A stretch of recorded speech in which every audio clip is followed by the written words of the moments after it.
नमस्कार दोस्तों, आज की इस वीडियो में हम लोग सीखेंगे एक्सेल के अंदर पाइवट टेबल का यूज़ कैसे करते हैं। अगर आप एक्सेल यूज़र है तो पाइवट टेबल आपको आना ही चाहिए। एक्सेल के अंदर यह सबसे महत्वपूर्ण टॉपिक है।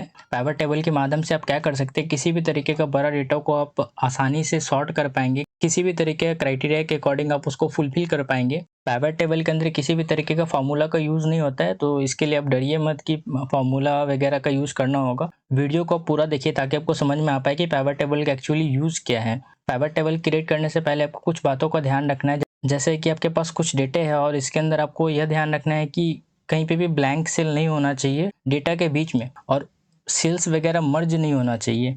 तो चलिए टॉपिक को स्टार्ट करते हैं। यह दो बात को ध्यान रखना है कि डेटा मर्ज नहीं होना चाहिए, अदरवाइज आपका डेटा कहीं पे ब्लैंक नहीं होना चाहिए। तो चलिए टॉपिक को स्टार्ट करते हैं। ज़्यादा बड़ा डेटा हम यहाँ पे नहीं लिए, छोटा डेटा में आपको बेटर समझ में आ पाएगा। पाइवट टेबल क्रिएट करने के लिए आपको इस डेटा के अंदर कहीं पे भी क्लिक करना है। क्लिक करने के बाद आप आ जाएंगे इंसर्ट टैब में। इंसर्ट टैब में आने के बाद यहाँ पे टेबल देखने के लिए मिलेगा। सबसे पहले इसको टेबल में आप कन्वर्ट करेंगे तो इस तरीके का इंटरफेस खुल कर आएगा आपके सामने। यहाँ पे my table as header active रहने देंगे और ओके पे जैसे क्लिक करेंगे तो आपका यहाँ पे जो है यह डेटा टेबल में कन्वर्ट होकर आ गया। अब आप चाहते हैं कि यह जो हमारा डेटा है पहले जैसा दिख रहा था वैसा ही दिखना चाहिए, तो आपको यहाँ पे टेबल स्टाइल में जाना है और यहाँ से क्लिक करके आप फर्स्ट वाले को सिलेक्ट कर लीजिए, तो आपका जो डेटा है पहले जैसा दिखने लग जाएगा। अब आपको इस डेटा के अंदर कहीं पे भी क्लिक करना है और आ जाएंगे इंसर्ट टैब में। इंसर्ट टैब में आने के बाद आपको पाइवट टेबल के ऊपर जाकर क्लिक करना है, तो आपके सामने ये इंटरफेस खुल कर आएगा। आपको न्यू वर्कशीट पे टिक आउट करके रखना है और ओके पे जैसे ही क्लिक करेंगे तो आपका पाइवट टेबल इंसर्ट हो जाएगा एक दूसरे सीट के अंदर, और इस सीट के माध्यम से आप क्या कर पाएंगे, तो डेटा को फिल्टर कर पाएंगे। अब देखिए पाइवट टेबल का यूज क्या है। जैसे कि यहाँ पे आपके सामने एक पाइवट टेबल फील्ड खुल कर आया है, ऊपर में सारा हेडिंग्स दिखा रहा है जो आपका डेटा एंट्री का हेडिंग्स था। यहाँ पे serial number, employ, date of birth, contact number, address, job title, salary, यह सारा हेडिंग्स आपका यहाँ पे आ गया। चूंकि जो डेटा है आपका फिल्टर होगा, इसी के अकॉर्डिंग फिल्टर होगा, हेडिंग्स के अकॉर्डिंग। आपके सामने यहाँ पे 4 सेक्शन है, एक फिल्टर का सेक्शन है, एक कॉलम्स का सेक्शन है, एक रोज का सेक्शन है, एक वैल्यूज का सेक्शन है। इसी 4 सेक्शंस के माध्यम से आप किसी भी तरीके के कॉम्प्लेक्स डेटा को आप फिल्टर कर पाएंगे। अब आपको जो यहाँ पे लिस्ट दिखा रहा है हेडिंग्स का, आप इसके अकॉर्डिंग डेटा को यहाँ पे सेक्शंस वाइज रख के फिल्टर कर सकते हैं। तो यह 4 सेक्शंस आपको पता होना चाहिए कि इसका यूज क्या है। फिल्टर में उस डेटा को हम लोग डालते हैं जिस डेटा के अकॉर्डिंग आपको डेटा को फिल्टर करना है। जैसे हम एड्रेस के अकॉर्डिंग डेटा को फिल्टर करना चाहते हैं तो एड्रेस वाले पे क्लिक करना है आपको। क्लिक करने के साथ ही इसको ड्रैग करके आप फिल्टर वाले सेक्शन में लाकर छोड़ देंगे, तो आपका यहाँ पे एड्रेस फिल्टर वाले सेक्शन में आ गया। अब हम चाहते हैं कि एम्प्लॉय का नाम चाहिए हमको, तो या तो कॉलम्स वाइज रख सकते हैं या आप रोज वाइज रख सकते हैं। तो हम यहाँ पे रोज वाइज चाहते हैं, तो रोज वाइज में आपको कुछ इस तरीके से वर्टिकल वाइज दिखाएगा। अब इसी चीज को आप कॉलम्स वाइज रखेंगे तो आपका जो है इस तरीके से डेटा को दिखाएगा कॉलम्स वाइज। हम चाहते हैं कि रोज वाइज दिखाए तो रोज वाइज रख दिए। अब एड्रेस वाले में यहाँ पे एक फिल्टर ऑप्शंस लग गया है, इसके ऊपर आपको जाकर क्लिक करना है। जैसे हमको दिल्ली का देखना है कि दिल्ली से कौन कौन लोग हैं, तो बस ओके पे जैसे क्लिक करेंगे तो दिल्ली का सारा नाम यहाँ पे आ जाएगा। और अब हमको इसके अंदर मल्टीपल एड्रेस के अकॉर्डिंग डेटा को फिल्टर करना है, तो इसके ऊपर आपको जाकर क्लिक करना है। यहाँ पे देखने के लिए मिलेगा सेलेक्ट मल्टीपल आइटम्स, इसके ऊपर जैसे टिक आउट करेंगे तो आपका यहाँ पे, तो आप यहाँ से सेलेक्ट कर पाएंगे। जैसे हमको दिल्ली का देखना है और देखना है मुंबई का डेटा, तो दिल्ली और मुंबई को हम सेलेक्ट किए और जैसे ही ओके पे क्लिक करेंगे तो यहाँ पे दिल्ली और मुंबई से जो एम्प्लॉय है वो सारे का नाम यहाँ पे फिल्टर होकर आ गया। अब हमको देखना है इसका सैलरी क्या क्या है, तो सैलरी को उठाकर हम कहाँ रखेंगे, वैल्यूज वाले सेक्शन में, तो यहाँ पे सबका सैलरी दिखाएगा आपको। अब हम चाहते हैं कि ये जो सैलरी दिखा रहा है ना, ये वैल्यू, इसके अंदर कॉमा लगा हुआ आना चाहिए हर एक सैलरी के अंदर। तो इसके ऊपर आपको राइट क्लिक करना है और नंबर फॉर्मेट में चले जाना है। नंबर फॉर्मेट में जाने के बाद यहाँ पे आपके सामने ये इंटरफेस खुल कर आएगा। आप जाएंगे नंबर में और यहाँ से यूज़ थाउजेंड सेपरेटर कॉमा का यूज़ करेंगे और यहाँ से आप डेसिमल प्लेसेस को 0 कर लेंगे और ओके पे जैसे क्लिक करेंगे तो देखेंगे आपका यहाँ पे कॉमा लगकर हर एक सैलरी के अंदर आ गया। और अब आपसे कहा गया कि आप एड्रेस के अकॉर्डिंग डेटा को फिल्टर नहीं कीजिए, आप कीजिए डेटा को फिल्टर जॉब टाइटल के अकॉर्डिंग। तो हम यहाँ पे एड्रेस को क्या करेंगे, एड्रेस को उठाकर ड्रैग करके ऊपर जो हेडिंग्स वाला सेक्शन है उसमें ले जाकर ड्रॉप कर देंगे।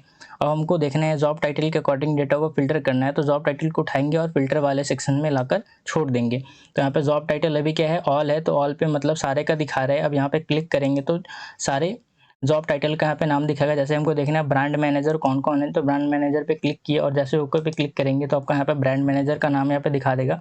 ऐसे आर्यन सिंघानिया है, इशिता कपूर है, मीरा जोशी है, विक्रम चौधरी, तो ये सारा ब्रांड मैनेजर है। अब इसके अंदर भी हमको मल्टीपल जॉब टाइटल देखना है, तो यहाँ पे क्लिक करना है आपको, सेलेक्ट मल्टीपल आइटम्स पे क्लिक करेंगे। जैसे एचआर मैनेजर देखना है तो एचआर मैनेजर पे क्लिक किए और ओके पे जैसे क्लिक करेंगे तो यहाँ पे एचआर मैनेजर और आपका ब्रांड मैनेजर वो दोनों का डेटा यहाँ पे दिखा रहा है। अब आपसे कहा गया कि ये सारे का कॉन्टैक्ट नंबर हमको यहाँ पे शो कराइए, तो यहाँ पे कॉन्टैक्ट नंबर को सिलेक्ट करेंगे और ड्रैग करके आप रोज वाले सेक्शन में लाकर ड्रॉप कर देंगे। तो यह सारे का कॉन्टैक्ट नंबर यहाँ पे नीचे में आपका आ जाएगा। अब ये सैलरी वाले में क्या दिखा रहा है, सब में सब टोटल करके दिखा रहा है, जितना भी हेडिंग है उसके अकॉर्डिंग यहाँ पे सैलरी आ जा रहा है। तो यहाँ पे हमको सब टोटल नहीं चाहिए, तो क्या करना है, आपको आ जाना है डिज़ाइन टैब में। डिज़ाइन टैब में आने के बाद यहाँ पे सब टोटल देखने के लिए मिलेगा, इसके ऊपर आपको क्लिक करना है, डोंट शो सब टोटल्स पे क्लिक करेंगे जैसे ही, तो सबका सब टोटल यहाँ से हट जाएगा। अब जैसे हमको ये सारे का एड्रेस भी देखना है कि कौन कहाँ से बिलोंग करता है, तो बस एड्रेस वाले पे क्लिक कीजिए और ड्रैग करके आप नीचे रोज वाले सेक्शन में ड्रॉप कर दीजिए। तो देखिए आपका एड्रेस भी यहाँ पे आ गया कि ये अहमदाबाद से, ये मुंबई से, चेन्नई से, मुंबई से, अहमदाबाद से। कभी कभी होगा कि आपके साथ कि आप इस पाइवट टेबल फील्ड को क्लोज कर देंगे यहाँ से, तो इसके ऊपर आप क्लिक करेंगे तो आपका pivot table field right side में दिखाएगा नहीं। तो करना क्या है, आपको इस डेटा के अंदर कहीं पे भी क्लिक करना है। क्लिक करने के बाद जाएंगे पाइवट टेबल एनालाइज में, यहाँ पे क्लिक करना है और यहाँ पे देखने के लिए मिलेगा फील्ड लिस्ट। इसके ऊपर जैसे क्लिक करेंगे तो आपका यहाँ पे पाइवट टेबल फील्ड्स वापस से एक्टिव हो जाए। अब जैसे हम चाहते हैं कि स्लाइसर्स के अकॉर्डिंग डेटा को फिल्टर करें, तो कैसे करेंगे, सबसे पहले ये सारे को हम ड्रैग करके और हेडिंग्स वाले में ड्रॉप कर देते हैं। हमको यहाँ पर सिर्फ एम्प्लॉय का नाम चाहिए, तो रोज में हम यहाँ पे लाकर ड्रैग करके ड्रॉप कर दिए। और हम चाहते हैं कि एड्रेस के अकॉर्डिंग स्लाइसर्स क्रिएट हो जाए, तो एड्रेस के ऊपर आपको राइट क्लिक करना है और यहाँ पे देखने के लिए मिलेगा ऐड एज स्लाइसर। इसके ऊपर जैसे क्लिक करेंगे तो यहाँ पे स्लाइसर्स आपका आ गया। अब इसको आप अरेंज कर लीजिए अपने अकॉर्डिंग। आप रोज वाइज रखना चाहते हैं तो रोज वाइज रख सकते हैं, अगर कॉलम्स वाइज इसको रखना है तो आप स्लाइसर्स ऑप्शन में जाइए और यहाँ से आप कॉलम्स को इंक्रीज कर लीजिए। बट हम चाहते हैं कि ये एक ही कॉलम्स के अंदर हो, तो हम यहाँ पे एक ही कॉलम्स को सिलेक्ट करेंगे और इसको अरेंज कर लेंगे। जैसे हम देखना चाहते हैं चेन्नई से कौन कौन लोग हैं, तो बस जैसे चेन्नई पे क्लिक करेंगे तो चेन्नई से रिलेटेड 2 लोगों का नाम आ गया यहाँ पे। अब जैसे बेंगलोर का देखना है तो बेंगलोर पे जैसे क्लिक करेंगे तो बेंगलोर से रिलेटेड नाम आ गया। अब जैसे हमको हैदराबाद से रिलेटेड देखना है तो हैदराबाद से रिलेटेड नाम आ गया। अब जैसे आपको मल्टीपल एड्रेस के अकॉर्डिंग डेटा को फिल्टर करना है तो यहाँ पे जाइए, आप क्लिक कीजिए मल्टी सेलेक्ट पे।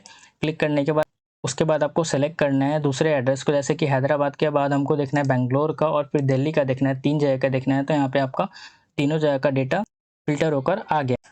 अब हम चाहते हैं कि इसका सैलरी देखना है, तो सैलरी पे क्लिक करना है और ड्रैग करके वैल्यूज वाले सेक्शन में ड्रॉप कर देना। अब हमको यहाँ पे सबका जॉब टाइटल भी चाहिए, तो यहाँ से जॉब टाइटल पे क्लिक कीजिए और ड्रैग करके रोज वाले सेक्शन में ड्रॉप कर दीजिए। अब यहाँ पे हो क्या रहा है कि सबका नाम भी हट गया और जॉब टाइटल भी नहीं दिखा रहा है और सैलरी भी नहीं दिखा रहा है। तो स्टार्टिंग में आपने क्या किया था, जॉब टाइटल के अकॉर्डिंग डेटा को फिल्टर किया था। तो यहाँ पे आप क्लिक कीजिए कॉर्नर पे और यहाँ से सेलेक्ट ऑल कर लीजिए और ओके पे जैसे क्लिक करेंगे तो आपका यहाँ पे सबका जॉब टाइटल आ जाएगा, नाम भी दिखाएगा, उसके बाद सैलरी भी आपका यहाँ पे आ गया। तो इस तरीके से पाइवट टेबल का यूज करके आप अपना बहुत ज़्यादा टाइम सेव कर सकते हैं और किसी भी तरीके के कॉम्प्लेक्स डेटा से आप किसी भी तरीके का क्राइटेरिया को फुलफिल कर सकते हैं। अगर आपको इसका एक्सेल फाइल और पीडीएफ फाइल चाहिए तो वीडियो के डिस्क्रिप्शन बॉक्स के लिंक में मिल जाएगा, वहां से जाकर आप डाउनलोड कर सकते हैं। अगर वीडियो थोड़ा भी अच्छा लगा हो तो वीडियो को लाइक करें और चैनल को सब्सक्राइब करें और हो सके तो अपने दोस्तों में जरूर शेयर करें। Thank you.